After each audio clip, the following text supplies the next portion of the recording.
하늘 위에 주님밖에 우리가 사모할 뿐이었습니다. 하늘 위에 주님밖에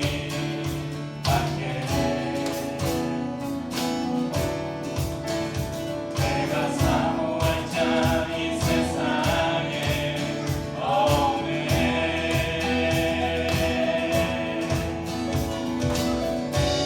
내 맘과 힘을 믿을 수 없네. 오직 한 가지 그 진리를 믿네. 주는 나의 힘이요, 주는 나의 힘이요, 주는 나의 힘이요. 영원히 주를 의지하니. 주는 나의 힘이요, 주는 나의 힘이요, 주는 나의 힘이요. 영원히 주를 의지하니. 영원히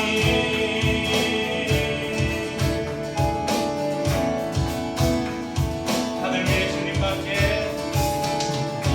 하늘 위에 주님밖에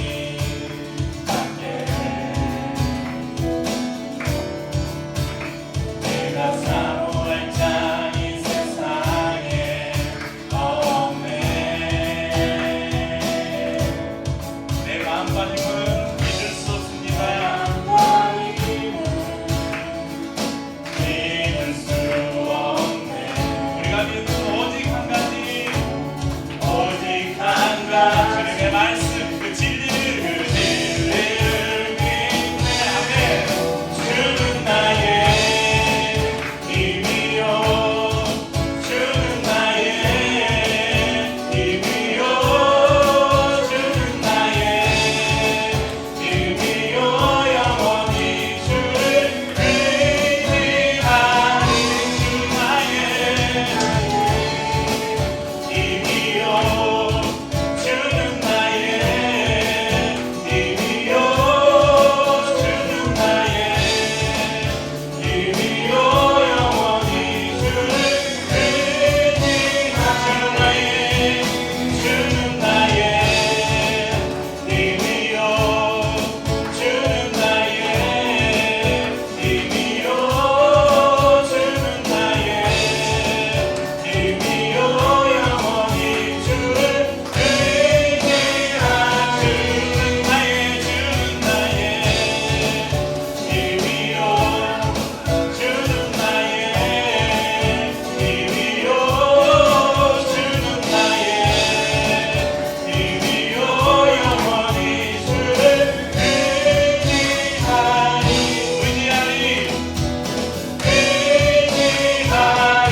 처음 나온 우리 지체가 있습니다. 자고 있는데 우리 현우 동생 현준이가 교회에 처음 왔습니다. 말씀 끝나고 축복하는 시간을 갖도록 하겠습니다. 하나님의 속성을 크게 두 가지로 나누면 사랑 그리고 또 하나는 공의 이렇게 나눌 수가 있습니다. 하나님은 우리를 너무나 사랑하시죠. 믿으시죠? 근데 반면에 하나님은 죄와 함께 하실 수 없는 거룩하신 분이시죠. 그래서 죄를 절대 용납하거나 용서하시지 않는 분이십니다. 그래서 죄를 지으면 반드시 그에 상응하는 벌을 주셔야 하는 분이시죠. 그게 공의의 하나님이십니다. 이런 하나님의 속성이 분명하게 드러난 것이 바로 십자가이죠. 하나님은 비록 인간이 죄를 범하여 성전에서 내쫓았지만 여전히 그들을 사랑하셨어요. 하지만 공의의 하나님은 죄인된 인간과 함께 하실 수 없으셨습니다. 그래서 여러 가지 방법을 주셨고 마지막에는 자신의 독생자를 보내셔서 십자가에 죽게 하심으로 하나님의 공의를 만족시키셨고 십자가를 통해서 하나님이 얼마나 우리를 사랑하시는지 그 사랑을 보여주셨습니다.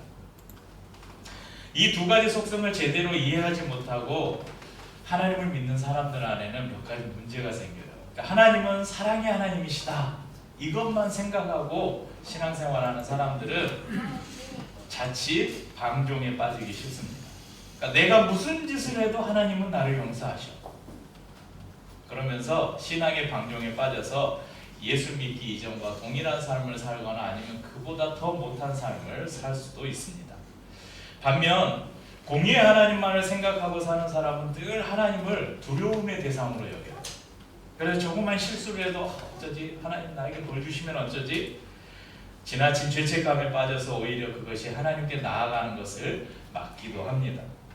그래서 사탄은 이런 사람들을 교묘하게 미혹해서 끊임없이 그 사람을 정죄해요. 그래서 죄책감으로 자유와 기쁨이 없는 율법주의적인 신앙생활을 하게 만듭니다.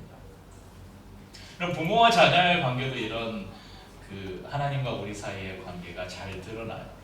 그럼 부모와 자녀 관계 속에 공의를 생각하지 않고 사랑만을 생각하며 부모를 바라보는 자녀들은 어떻게 해요? 막대해요. 엄마 아빠에게 하찮아 이러면서.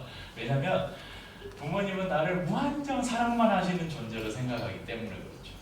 반면에 부모를 두려움의 존재, 우리 엄마 아빠는 공의의 엄마 아빠야 해가지고 막 늘 엄마 아빠 앞에서 내가 뭔 실수를 하지 않을까, 잘못을 하지 않을까. 이런 아이들은 어려서부터 부모가 무슨 조그만 잘못을 하면 야 이놈 새끼, 빌어먹을 새끼 하면서 막 썰. 그래서 어떤 아이들은 부모가 아닌데도 누가 이렇게만 하면 움찔하는 아이들이 있죠. 그런 아이들의 대부분은 어렸을 때부터 부모로부터 학대를 받았거나 굉장히 부모라는 존재를 두려움으로 인식하며 자란 아이들이 그렇죠. 그러니까 하나님과의 우리 사이도 그런 부모와 자녀의 관계와 비슷합니다. 그래서 건강한 성도는 내가 믿는 하나님은 사랑이 충만하신 하나님이라는 그 동시에 그분은 우리가 감히 범접할 수 없는 거룩하신 분이시고 결코 죄를 내버려두지 않으시는 엄위의 하나님이심을 기억하는 것입니다. 그래서 하나님을 사랑함으로 늘 그분께 가까이함과 동시에 하나님의 거룩하심을 쫓아 늘 자신을 거룩하게 바꿔가는 사람, 그런 사람이 건강한 신앙인이죠. 그럼 그동안 저희가 7교회 주신 말씀 중 5교회에 대해서 살펴봤는데 서머나 교회처럼 칭찬만 들은 교회도 있었지만 대부분 책망의 말씀이 많았어요. 그래서 제가 설교를 하고 나서도 보니까 이 5교회를 나눈 설교들을 이렇게 한번 돌아보니까 맨날 혼내는 이야기만 했구나. 하나님이 우리를 책망하시고 너 그렇게 하지 말아라. 그렇게 하면 이렇게 벌 준다. 막 그런 말씀만 나눴구나. 그런 생각이 있었습니다. 그래서 혹시 우리가 하나님을 그런 대상으로만 바라보면 안 되겠다. 그래서 하나님은 맨날 우리를 혼내기만 하시는 분이 아니라 하나님이 얼마나 우리를 사랑하시는지, 하나님이 얼마나 우리를 따뜻하게 위로하시고 격려하시는 분이신지 오늘 여러분에게 알려드리려고 합니다. 6번째 편지의 수신자는 빌라델비아 교회입니다. 지도를 보면 사대에서 동남쪽으로 40km 정도 내려가면 빌라델비아 지역이 있습니다. 아주 작은 소도시인데요. 버가모 사람들이 그 왼쪽에 보면 저기 위에 보면 버가모 사람들이 아래 아시아의 중앙 고원 지역으로 진출하기 위해서 만들었던 도시라고 알려집니다. 그리고 무시아, 리디아, 부르기아 등 주변의 여러 도시들로 통하는 무역로들이 이 빌라델비아에서 만났고 로마 제국의 여러 우편물들이 통과하는 동방의 관문으로도 불렸습니다. 무엇보다도 북쪽으로 뻗은 평야는 포도를 재배하기 아주 좋은 환경이어서 이 빌라델비아 지방의 특산물이 포도였습니다. 그럼 포도가 많이 생산되면 자연히 뭘 만들었겠어요? 포도주를 만들었죠. 그래서 포도주가 이곳의 주요 생산품이 되었고 술이 발달하다 보니까 이 빌라델비아의 주신, 그러니까 메인 신이 누구였냐면 술의 신인 디오니소스를 섬겼습니다. 오늘 말씀을 주시는 예수님을 오늘 성경에 이렇게 표현합니다. 3장 7절에 보면 거룩하고 진실하사 다윗의 열쇠를 가지시니 곧 열면 닫을 사람이 없고 닫으면 열 사람이 없는 그, 이렇게 말씀합니다. 예수님은 거룩하고 진실하신 분이십니다. 또한 다윗의 열쇠를 가지셨다라고 기록합니다. 요한을 비롯한 대부분의 사도들의 공통된 가르침은 구약에 하나님께서 이스라엘 백성과 언약을 맺으셨잖아요. 그래서 이스라엘 백성들에게 하나님의 백성으로서의 특권 그리고 그들에게 약속들을 주셨습니다. 그런데 신약에 와서 이 특권과 약속은 어디로 이어졌느냐? 바로 교회로 이어졌다라고 사도들은 이야기했습니다. 그렇기 때문에 오늘 이 말씀에서 예수님께서 다윗의 열쇠를 가지시니 이 표현이 어떤 의미를 가지고 있는지를 우리가 알려면 구약으로 우리가 찾아가 봐야 합니다. 이사야서 22장 20절에서 22절 말씀에 이런 말씀이 있습니다. 함께 읽어보죠. 그날에 내가 hil기야의 아들 내 종 엘리야김을 불러 내 옷을 그에게 입히며 내 띠를 그에게 띠워 힘있게 하고 내 정권을 그의 손에 맡기리니 그가 예루살렘 주민과 유다의 집의 아버지가 될 것이며 내가 또 다윗의 집의 열쇠를 그의 어깨에 두리니 그가 열면 닫을 자가 없겠고 닫으면 열 자가 없으리라.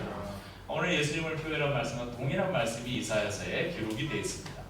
엘리야김은 히스기야 왕 때 국내 대신인데 그 이전에 이제 셈나라는 사람이 나오는데 이 불의한 사람을 쫓아내고 대신해서 국고를 맡겼던 사람입니다.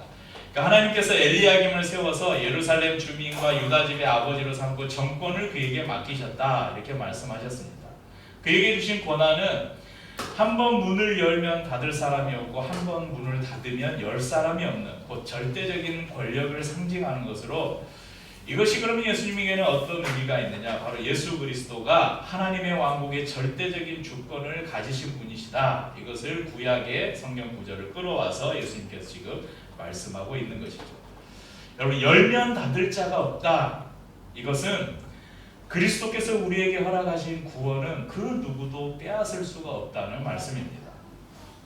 또한 닫으면 열 자가 없다는 말씀은 하나님께서 구원을 포기한 사람들, 그러니까 하나님이 주시는 구원을 거부한 사람들은 아무리 그들이 자신의 공로나 자신의 노력으로 이 구원을 얻으려고 해도 예수 그리스도께서 한번 닫아버린 구원의 문은 절대 사람의 힘으로 열 수 없다. 구원을 얻을 수 없다는 것을 말씀하고 있습니다. 그러면 빌라델비아 교회는 서머나 교회와 함께 책망이 없는 칭찬만 받았던 교회입니다. 서머나 교회가 가난하지만 부유했다 이런 칭찬을 받았잖아요. 그런데 빌라델비아 교회는 오늘 어떻게 칭찬받습니까? 작은 능력을 가지고도 예수님을 배반하지 않고 너희가 믿음을 지켰다 이런 칭찬을 받습니다. 빌라델비아는 소아시아 지역에서도 그리 크지 않은 도시였습니다. 그마저도 지난 시간에 저희가 살펴봤던 사대 지역에 주 17년경에 지진이 났다고 했잖아요. 그래서 도시가 다시 재건되었다고 했잖아요. 그런데 마찬가지로 이 빌라델비아 지역도 그 당시에 지진으로 특히 이 빌라델비아 지역은 단층지대에 있어서 피해가 더 완전히 도시가 그냥 사라져버린 듯한 그런 피해를 받습니다. 그때 로마의 티베리우스 황제에 의해서 다시 재건된 도시가 이 빌라델비아 지역이었습니다. 그러니까 빌라델비아 지역의 어떻게 복음이 들어갔고 어떻게 교회가 세워졌는데 거기에 어떤 사역자들이 사역을 했는지 성경에 기록이 되어 있지 않아요. 그러니까 막 에베소에 막 바울이 전도 여행에 걸쳐서 에베소와 어디를 거쳐서 막 교회를 세우고 이런 성경 기록도 있죠. 빌라델비아 그런 기록이 없어요. 그 말은 뭐예요? 당시에 주목받지 못했던 아주 작은 도시였다는 것을 알 수 있죠. 빌라델비아 지역은 작은 도시였지만 아까 말씀드린 것처럼 포도주 산업이 발달했어요. 여러 지역으로 통하는 길의 관문이었습니다. 그래서 사람들이 물질적인 부유함을 누렸을 것입니다. 그런데 빌라델비아 교회 성도들은 그런 부의 혜택을 누리지 못하고 세상적으로 볼 때 신분이나 지위, 경제적으로 아주 연약한 그런 삶을 살았던 것을 볼 수 있습니다. 왜 그랬을까요? 그러니까 추측해보자면, 말씀을 통해서 그것을 유추해보자면 빌라델비아 교회 성도들이 세속적인 부의 축적이나 비인간적인 경제행위에 참여하지 않았다는 거예요. 우상숭배를 거부했고 신앙의 정절을 지키려고 했기 때문에 그들은 부유한 도시 안에서도 작은 존재로서, 보잘것없는 존재로서의 삶을 살고 있었다는 것입니다. 빌라델비아 교회를 오늘날 상황과 비교해 본다면, 여러분, 오늘날의 많은 목회자들이 꿈꾸는 영적 부흥, 대형 교회, 이런 욕심이 빌라델비아 교회는 없었던 것을 볼 수 있습니다. 비록 내세울 것이 없는 작은 교회였지만 믿음에 있어서만큼은 결코 작지 않은 큰 교회였다. 성경이 그들을 칭찬하고 있습니다. 그래서 빌라델비아 교회를 통해서 오늘날의 교회가 어떤 모습이어야 할까를 생각해 봅니다. 오늘날의 교회는 어떠해야 될까요? 교회는 부와 권세, 세상적 지위가 아니라 가난한 중에도 영적으로 부유한 교회, 세상적으로는 보잘것없어도 주님을 따르는 믿음에는 결코 타협하지 않는 큰 믿음을 가진 교회가 이 시대에 필요한 교회임을 생각해 봅니다. 주님의 관심은 큰 능력이 아니라 작은 능력으로 얼마나 신실한 삶을 살 수 있는가에 있습니다. 여러분, 이것은 복음서의 달란트 비유에도 잘 나타나 있잖아요. 1달란트 받은 자, 2달란트 받은 자, 5달란트 받은 자. 얼마를 받았느냐. 이 달란트는 탤런트잖아요. 능력이에요. 그 사람의 재능이잖아요. 하나님이 주신, 우리에게 주신, 맡겨주신 것들. 그것에 하나님은 크고 작음을 따지지 않으셔요. 그 작은 것을 통해서 어떤 삶을 살았느냐를 하나님은 보신다는 것입니다. 여러분, 과부가 드렸던 두 렙돈의 비유가 있습니다. 누가복음 21장 1절에서 4절 말씀을 보면 예수께서 눈을 들어 부자들이 헌금함에 헌금 넣는 것을 보시고 또 어떤 가난한 과부가 두 렙돈 넣는 것을 보시고 이르시되 내가 참으로 너희에게 말하노니 이 가난한 과부가 다른 모든 사람보다 많이 넣었도다. 저들은 그 풍족한 중에서 헌금을 넣었거니와 이 과부는 그 가난한 중에서 자기가 가지고 있는 생활비 전부를 넣었느니라 하시니라. 그럼 많은 부를 가진 사람들이 자기가 쓸 것 다 쓰고 나서 남은 것 중에 일부를 그냥 드렸어요. 헌금을 했어요. 그런데 한 여인은 과부라고 나와 있습니다. 가장 사회적으로 약자예요. 하나님 앞에 헌금을 드리는데 자신이 가지고 있는 생활비, 렙돈은 가장 작은 화폐 단위예요. 보잘것없는 돈을 하나님 앞에 드렸어요. 그런데 예수님은 뭐라고 말씀합니까? 이 사람이 다른 사람들보다, 그 부자들보다 더 많이 헌금했다. 돈의 그 물질적인 그 양을 예수님은 말씀하신 것이 아니라 그 사람의 마음의 중심, 믿음의 양을 예수님은 보신 것이죠. 3장 9절에 보면 보라 사탄의 회당 곧 자칭 유대인이라 하나 그렇지 아니하고 거짓말하는 자들 중에서 몇을 내게 주어 그들로 와서 내 발 앞에 절하게 하고 내가 너를 사랑하는 줄을 알게 하리라. 이런 말씀이 있습니다. 그럼 앞서 칭찬을 받았던 서머나 교회 말씀을 드렸죠. 서머나 교회에 보낸 편지에도 똑같은 말씀이 있어요. 2장 9절에 보면 방금 그 말씀은 빌라델비아 교회에 주신 말씀 3장 9절인데 2장 9절에 보면 내가 내 환난과 궁핍을 알거니와 실상은 내가 부유한 자니라 칭찬하시면서 자칭 유대인이라 하는 자들의 비방도 알거니와 실상은 유대인이 아니요 사탄의 회당이라. 동일한 표현이 있습니다. 서머나 교회와 마찬가지로 이 빌라델비아 교회 안에도 표면적 유대인들의 핍박이 있었던 것을 볼 수 있습니다. 여러분, 이들은 자신들만이 하나님의 선택된 백성이다 그렇게 주장하면서 다른 사람들, 특히 그리스도인들을 굉장히 무시하고 핍박했음을 알 수 있습니다. 하지만 주님은 9절 하반절에서 말씀하시죠. 그들로 와서 내 발 앞에 절하게 하고 내가 너를 사랑하는 줄을 알게 하리라, 이렇게 말씀하십니다. 오늘 작은 능력으로 믿음을 배반하지 않고 주님을 따랐던 빌라델비아 교회 성도들에게 주님께서 약속을 주십니다. 이 약속이 세상적으로 여러분 별 볼 일 없고 내세울 것도 없는 작고 연약하지만 주님을 사랑하는 마음, 주님을 향한 믿음에서만큼은 나는 결코 작지 않다, 그렇게 고백하는 저와 우리 성도들에게 주시는 위로가 되기를 축복합니다. 첫 번째 약속은 주님께서 우리를 지켜서 시험의 때를 면하게 하시겠다, 이렇게 약속하셨습니다. 그러면 시험의 때를 오늘 성경의 구절에 보면 장차 온 세상에 임하여 땅에 거하는 자들을 시험할 때, 이렇게 말씀하시죠.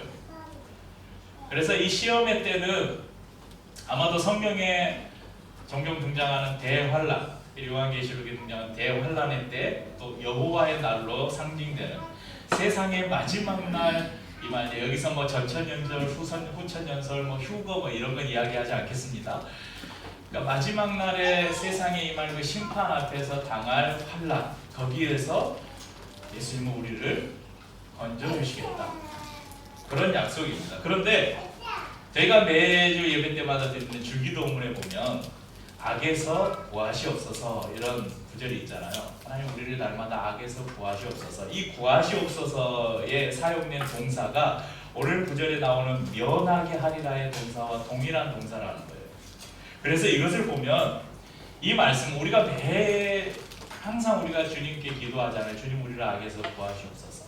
그러니까 이것은 우리가 살아가는 이 땅에서의 일상의 삶 가운데서 우리가 당하는 여러 시험과 환난 가운데서도 주님은 그것을 면하게 하시겠다, 그것에서 우리를 구해 주시겠다, 그런 약속이 들어가 있음을 우리가 볼 수 있습니다. 그래서 고린도전서 10장 13절에서도 사도 바울이 이렇게 이야기하죠. 사람이 감당할 시험 밖에는 너희가 당한 것이 없나니 오직 하나님은 믿고사 너희가 감당하지 못할 시험 당함을 허락하지 아니하시고 시험 당할 즈음에 또한 피할 길을 내사 너희로 능히 감당하게 하시느니라, 이렇게 약속하셨습니다. 그럼 빌라델비아 교회를 통해서 주시는, 우리에게 주시는 두 번째 약속은 하나님의 성전의 기둥이 되게 하시겠다. 3장 12절 상반절에 이렇게 말씀하죠. 이기는 자는 내 하나님 성전의 기둥이 되게 하리니 그가 결코 다시 나가지 아니하리라. 그럼 기둥은 영구성과 안정성을 말합니다. 앞에 말씀드린 것처럼 빌라델비아 지역은 큰 지진으로 도시가 완전히 폐허가 되었던 기억을 가지고 있습니다. 그런데 여러분, 지진이 나고 막 오랜 세월이 지나서 건물이 다 무너져도 남아있는 게 뭐예요? 기둥이 남아있잖아요. 그래서 지금 이 소아시아 지역의 그 지역들을 탐방하면 거대한 신전들의 뭐만 남아있어요? 어떤 경우는 뭐 터만 남아있기도 하지만 대부분 기둥들이 남아있죠. 가장 견고해요. 건물에서 마지막까지 견뎌서 남아있는 것을 이 기둥입니다. 그러니까 하나님께서는 이 빌라델비아 교회 성도들, 그 빌라델비아 사람들이 가지고 있는 기억을 지금 소환하는 거예요. 성전의 기둥이 되겠다. 하나님 나라에 흔들리지 않는 기둥으로 삼겠다. 그리고 어떤 말씀을 합니까? 결코 다시 나가지 아니하리라, 이런 말씀이 있잖아요. 여러분, 지금도 일본 같은 경우는 지진이 이렇게 지진 경보가 발생하면 어떻게 해요?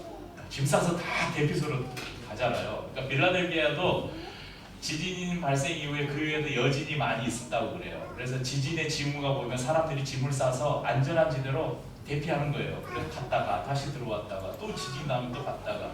그런데 주님이 약속하시는 거예요. 하나님의 성전에 흔들리지 않는 기둥으로 삼고 결코 다시 나갈 필요가 없다. 이 집에, 하나님의 집에서 너희가 결코 나갈 필요가 없다라고 약속을 하십니다. 그래서 이 약속은 아마 이 빌라델비아 지역의 그런 역사를 알고 있는 교회 성도들에게 굉장히 많은 위로가 되었을 것입니다. 이 지진 앞에서도 흔들리지 않는 강한 기둥, 그리고 결코 다시 짐을 싸서 도망갈 필요가 없는 그런 안전한 나라, 그것을 우리에게 허락해 주시겠다는 약속이 이들에게 큰 위로가 되었을 것입니다. 세 번째 약속은 이름을 기록한다고 약속합니다. 그럼 3장 12절 전체를 한번 다시 읽어볼까요? 이 아주 우리에게 주시는 하나님의 큰 위로의 말씀입니다. 약속의 말씀이고 3장 12절 같이 읽죠. 이기는 자는 내 하나님 성전의 기둥이 되게 하리니 그가 결코 다시 나가지 아니하리라. 내가 하나님의 이름과 하나님의 성 곧 하늘에서 내 하나님께로부터 내려오는 새 예루살렘의 이름과 나의 새 이름을 그이 위에 기록하리라. 그이는 누구예요? 이 믿음을 이기는 자들. 지금은 빌라델비아 교회 성도들, 오늘 하는 여러분 저와 우리 성도님들, 그리스도를 믿는 믿음을 포기하지 않고 끝까지 견디고 이기는 자들, 그이 위에 이름을 새기겠대요. 그 이름이 어떤 이름이냐? 첫 번째는 하나님의 이름이고요, 두 번째는 새 예루살렘의 이름이고, 세 번째는 나의 새 이름이라고 이야기합니다. 우리 채빈이랑 조원이 어디 갔지? 채빈이랑 저기 있구나. 채빈이랑 조원이 올해 초등학교에 입학했잖아요. 우리 학교 갈 때 엄마가 뭐 해준 거 있지 않아? 막 필통이랑 이런 데다가 실내화랑 필통 이런 데다 뭐 해줘? 이름 써주기. 잊어먹지 말라고. 그리고 요즘에는 이제 그 이름을 새긴 스티커를 주문하면 이렇게 나오잖아요. 그 스티커를 필통, 연필에 다 붙여주지. 그 이름을 붙인다는 건 뭐예요? 이게 주원이 이름이 딱 붙어있는 필통은 누구 거야? 주원이 거잖아. 그러니까 오늘 말씀에 그 위에 내 이름을 새기겠다, 적겠다 말은 우리에게 하나님이 우리를 자신의 소유로 삼겠다, 이런 말. 이거 너는 이제 내 거다, 이런 표현입니다.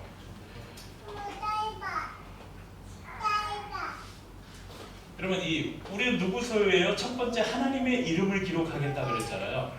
우리는 하나님의 소유라는 거예요. 또 두 번째는 새 예루살렘.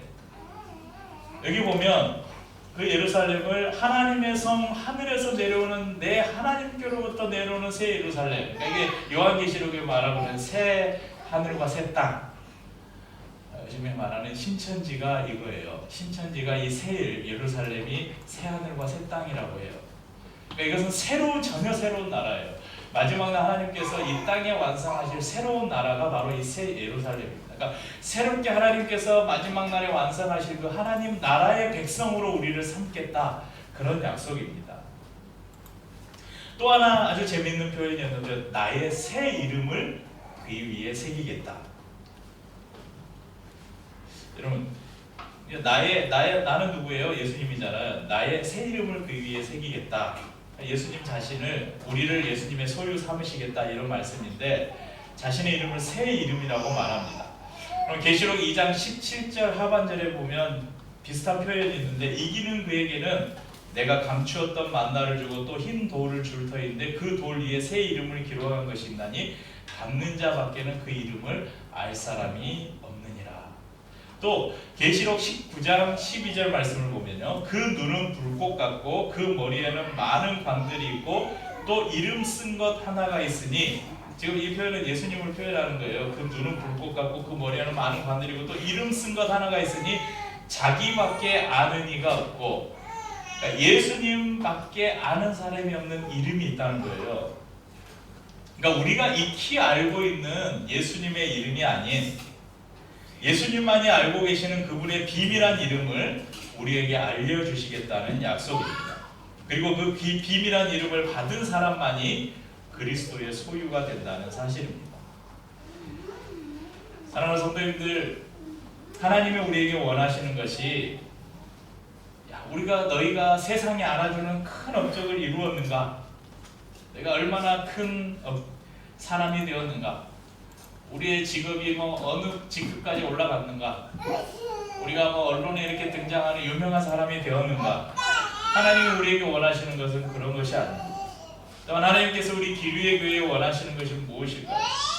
너희가 얼마나 많은 성도들을 모았는가? 얼마나 큰 교회를 이루었는가? 그런 것은 아닐 것입니다. 우리가 받은 능력에 크고 작음에 상관없이 받은 능력의 범위 안에서 너희가 얼마나 최선을 다하는 삶, 신실한 삶을 살았는가를 보십니다. 또한 그런 상황과 환경 속에서 너희가 믿음을 잃어버리지 않고 오히려 그 믿음을 잘 키워가고 있는가, 하나님을 향한 신실한 믿음을 키워가고 있는가를 보실 것입니다. 오늘 주님께서 우리를 위로하고 힘주십니다. 너희가 작은 능력을 가지고도 참 열심히 살고 있구나. 세상이 점점 악해져 가고 믿음 지키며 사는 것이 힘든 세상인데 그래도 너희가 믿음을 저버리지 않고 작은 능력으로도 잘 지키고 있구나. 야, 이 작고 보잘것없는 교회를 선택해서 신앙생활 잘하고 있구나. 잘 섬기고 있구나. 내가 시험 앞에서 주저하지 않고 잘 이겨내고 있구나. 여러분, 이렇게 우리를 위로하십니다. 그리고 또 우리에게 약속하십니다. 힘들고 어려울 때 너희 앞에는 열린 문이 있다. 언제든지 나에게로 오려. 이렇게 우리를 부르십니다. 또 너를 핍박하고 힘들게 하는 자들 내가 반드시 너희 앞에 무릎을 꿇게 할 것이다. 힘든 일이 있을 때 내가 너의 손을 잡아줄 것이다. 어떠한 풍파에도 흔들리지 않도록 너를 꼭 붙들어 줄게. 너를 하나님의 자녀로, 하나님 나라의 백성으로, 그리고 나의 비밀을 함께 공유할 수 있는 나의 친구로 너와 함께 할게. 이렇게 우리에게 약속하십니다. 이 약속의 주님을 신뢰하며 우리 모두가 그렇게 세상적으로 볼 때 별 볼 일 없는 사람들이잖아요. 마치 빌라델피아 교회 성도들처럼 좀 별 볼 일 있는 사람이 있었으면 좋겠는데 여러분, 우리 기류의 교회에도 막 국회의원이 한 명 다니고 뭐 장관이 한 명 다닌다든지 그러면 막 얼마나 사람들이 주목하겠어요. 그런데 얼마나 다행이에요. 그런 사람들이 안 다니는 게. 우리 한 사람 한 사람을 이렇게 놓고 보자면 뭐 사회적 지위로도 여러분들 우리가 가진 부와 명성과 뭐 권세로도 어디 내세울 것 있습니까? 자꾸 보잘것없는 연약한 자들이지만 여러분, 우리가 그 세상에 많은 것들을 가진 그 사람들 앞에서 그래도 우리는 꿀리지 않은 것 하나는 가지고 있어야 될 거 아니에요. 그게 뭡니까? 믿음이에요. 하나님을 사랑하고 그분을 따라가는 믿음. 그것에 있어서만큼은 나는 결코 당신들에게 지지 않겠다. 이 시대에 얼마나 크고 화려한 대형 교회들이 있습니까? 때로는 부럽기도 하잖아요. 근데 그런 거 부러워하지 말고 우리는 비록 건물도 없고 월세 내는 카페에서 예배드리지만 우리에게는 당신들보다 더 큰 믿음이 있습니다. 이런 좀 자부심으로 우리 교회를 세워갔으면 좋겠습니다. 오늘은 좀 인맥 넓히고 세상적으로 좀 출세하고 그러기 위해서 큰 교회 가서 이런저런 사람 줄대고 막 그런 신앙생활을 하지만 우리는 정말 하나님의 가족으로 서로 사랑하고 위로하고 함께하는, 그래서 우리는 다 하나님의 가족입니다. 이런 자부심으로 신앙생활하면 얼마나 좋습니까? 그런 교회를 함께 만들어 갔으면 좋겠습니다. 그래서 늘 주님으로부터 칭찬받는 저와 우리 성도님들 기류의 교회가 될 수 있기를 예수님의 이름으로 축복합니다. 함께 찬양하고 성찬을 나누겠습니다.